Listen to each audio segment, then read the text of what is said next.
د صلات تسبیح منځ اسانه طریقه زده کوي او نیت یې زده کوي چې دا به څنګه کوئ. د رمضان المبارک میاشت شروع د کم از کم یو پیره په دې ټول رمضان کې خو چې هر مسلمان نارینه زنانه وکړي.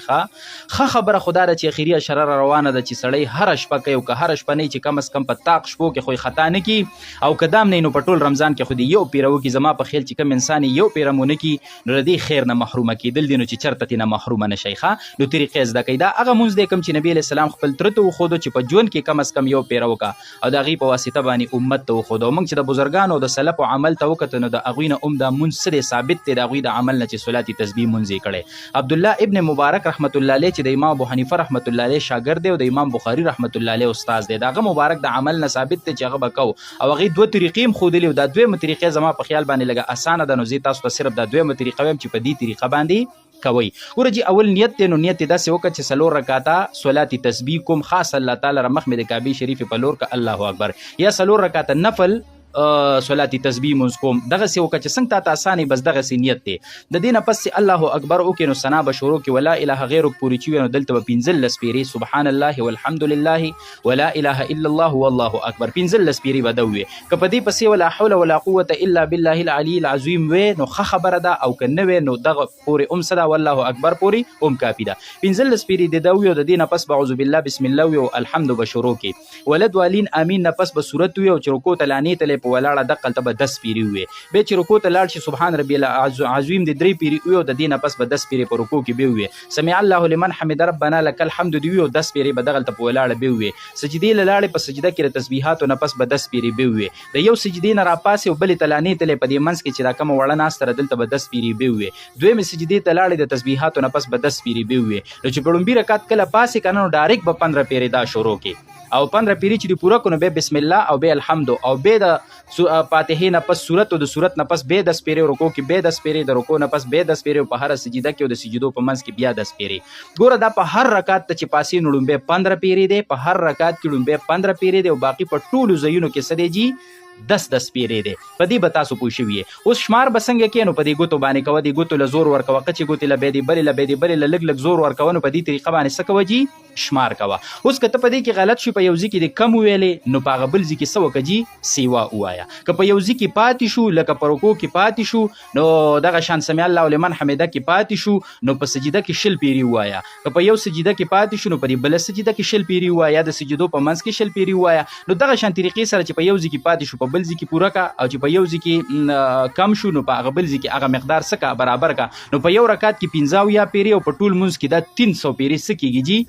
دا راځي. په دې به تاسو پوه شئ. خو دلته په وړه قاعده باندې نشته. ښه په دویم رکعت کېناستې نو دا وړه قاعده چې دا به ډایرکټ شروع کې او دلته به نه وي او دغه شان په اخره قاعده چې کېناستې نو هغه به هم ډایرکټ التحیات شروع کې او هلته هم 10 پیرې ویل نشته دی. انشاءالله په دې باندې به تاسو پوه شوي ښه په اسانه طریقه باندې وکړئ، ښه په اطمینان او ښه په توجه سره وکړئ، ښه په عاجزۍ سره او د هغې نه پس الله ته وجاړئ، توبه او استغفار وکړئ، ډېر ګناهونه پې باندې الله معاف کوي او د ډېرو د مشکلاتو د حل ذریعې الله جل شانه ګرځئ. نو په خپل هم زده کوئ او شومتوب پکې مه کوئ چې بل مسلمان ته ورسوي هغه ته طریقه زده کړي او عمل پې وکړي نو زمونږ او ستاسو به هم پکې ثواب وي. وصلی الله علی النبي الامین.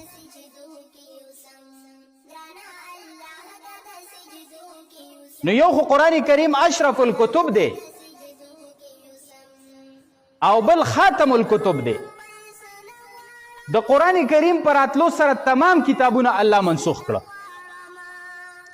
چې د قرآن کریم نزول شروع شو د قرآن کریم دنیا ته راتلل شروع شو نو تمام شریعتونه او تمام کتابونه منسوخ. نو چې څنګه نبی علیہ السلام خاتم الانبیاء دی د ده په راتلو سره د نبوت دروازه الله بنده کړه، داسې دا کتاب خاتم الکتب دی.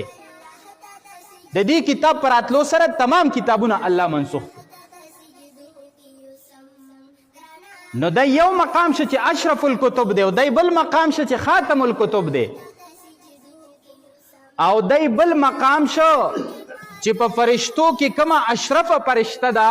چې جبرئیل امین ورته وایي چې په تمامو فرشتو کې د هغې مقام او مرتبه اول نمبر ده. نو هغه فرشتې په ذریعه باندې د قرآن کریم دنیا ته رانازېدل شروع شو د هغه فرشتې په واسطه باندې. او کوم ځای ته راتله چا ته راتله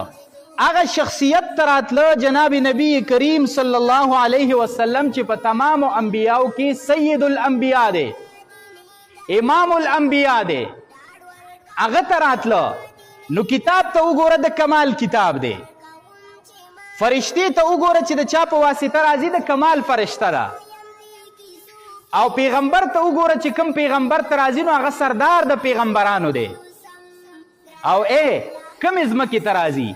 اول نزول د قرآن کریم په مکه معظمه کې شروع شو نو د ځمکې په تمامو حصو کې چې اوله مرتبه او مقام دی نو دا د مکې د ځمکې دی نو د مکې په ځمکه باندې د قرآن نازلېدل شروع شو او په کومه میاشت کې راغی په رمضان المبارک کې راغی چې په ټولو میاشتو کې بهتره میاشت ده او بیا په رمضان المبارک کې چې په ټولو شپو کې بهتره شپه ده نو هغه شپه د لیلة القدر ده نو دا د لیلة القدر په شپه باندې د لوح محفوظ نه ټول په ټوله د دنیا اسمان ته نازل شو بیا وقتاً په وقتاً تقریبا په 30 کاله کې ځمکې ته څه شو نبی علیه السلام ته مکمل شو نو تاسو دې ته سوچ وکئ چې الله دې کتاب ته کوم مقام ورکړ او کومه مرتبه ورته ورکړل او ځان له دا نه جي که تاسو دې مرتبې ته سوچ وکړو چې که تاسو ته یو کس ویل چې زه عیسوي ما ته ورته ته موږ ته د عیسی علیه السلام یوه معجزه ښودی شي نشي ښودی درته د عیسی علیه السلام یوه ژوندۍ معجزه که وایي چې زه یهودي ما وی ته موږ ته د موسی علیه السلام یوه ژوندۍ معجزه ښودی شي نشي ښودی درته او که تا ورته ویل چې زه محمدي ما او تا ته ویل چې د خپل پیغمبر یوه ژوندۍ معجزه راته وښایه نو سمې د لاس نه ونیسه او جومات ته یې راوله او قرآن کریم ورله راواله وی دا زما د پیغمبر زنده معجزه 1400 کاله وشو د دې د زبر نظیر نه دی جوړ شوی 1400 کاله وشو په دې کې تغییر و تبدیل نه دی راغلی 1400 کاله وشو په دې کې یو آیت نه دی کم شوی او نه پکې سیوا شوی دی دا زمونږ د پیغمبر زنده معجزه ده چې دا به تر قیامته پورې ژوند دی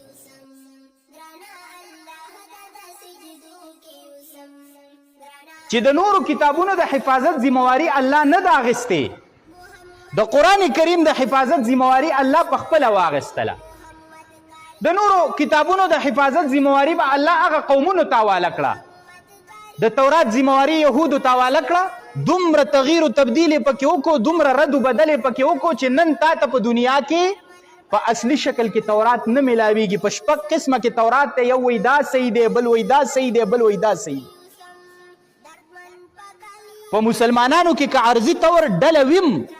خو په قرآن باندې تمامې ډلې د مسلمانانو دا متفق دي په قرآن کې اختلاف نشته ټول مسلمانان په قرآن کریم باندې هغه متفق دي چې د الله کتاب هم دا یو کتاب دی بس د یهودو تورات به نن تا ته په شپږ قسمه ملاویږي د عیسیانو کتاب انجیل به تا ته نن په شپږ قسمه ملاویږي یو ډله وایي دا صحیح دی دا ستا دا غلط دی بله وایي دا ما سره چې کوم انجیل دی دا صحیح دی دا ستا دا غلط دی بله وایي زما دا ټیک دی ستا دا غلط دی نو د هغې د حفاظت ذمواري الله نه واخیستې او د دې د حفاظت ذمواري الله واخیسته انا نحن نزلنا الذکر و انا له لحافظون بېشکه دا قرآن موږ نازل که او موږ به د دې حفاظت کوو او د حفاظت مختلف طریقې دي یوه دا د بصدور الحفاظ دا حافظ صاحب مخکې په مسله باندې ولاړو د حافظانو د سینو په ذریعه باندې به الله د قرآن ته حفاظت ورکړي د حافظانو په سینو کې به دا د قرآن کریم معجزه ده چې د حافظانو په سینو کې الله قرآن کریم څه کړي دی محفوظ څه وخت کې په دې عراق باندې چې کله حمله وشوله نو دومره تعداد کې د قرآن کریم نسخې سمندر ته واچولې چې د سمندر اوبه پې تورې وګرځېد پخوا زمانه کې دا کتابخانې او دا چاپخانې نه وي او دا پاخه چاپونه نه وو په قلم باندې په کچه صحیح باندې به چې کوم دی لیکل کېدل په کچه صحیح باندې به د قرآن کریم نسخه لیکل کېده نو هغه خو به په اوبو سره د هغې نه هغه صحیح تلله نو دومره تعداد کې د قرآن نسخې واچولې سمندر ته چې هغه ځای کې پې د هغې اوبه تورې وګرځېدلې او د هغوی کوشش ته چې دا قرآن کریم د مخ د ځمکې نه څه کي ختم کي خو چې کله ورته پته ولګېده چې داسې واړه واړه حافظان او داسې ماشومان بچي چې هغوی په 10 سپارې قرآن په دې سینه کې محفوظ کی نو بیا هغوی په دې باندې مایوسه شو چې د مسجد د المارۍ نه به قرآن روالو سمندر ته به ګزار کو خو د حافظ صاحب د سینې نه به قرآن کریم څنګه ختم په دې باندې بیا هغوی عاجزه شو د دې خبرې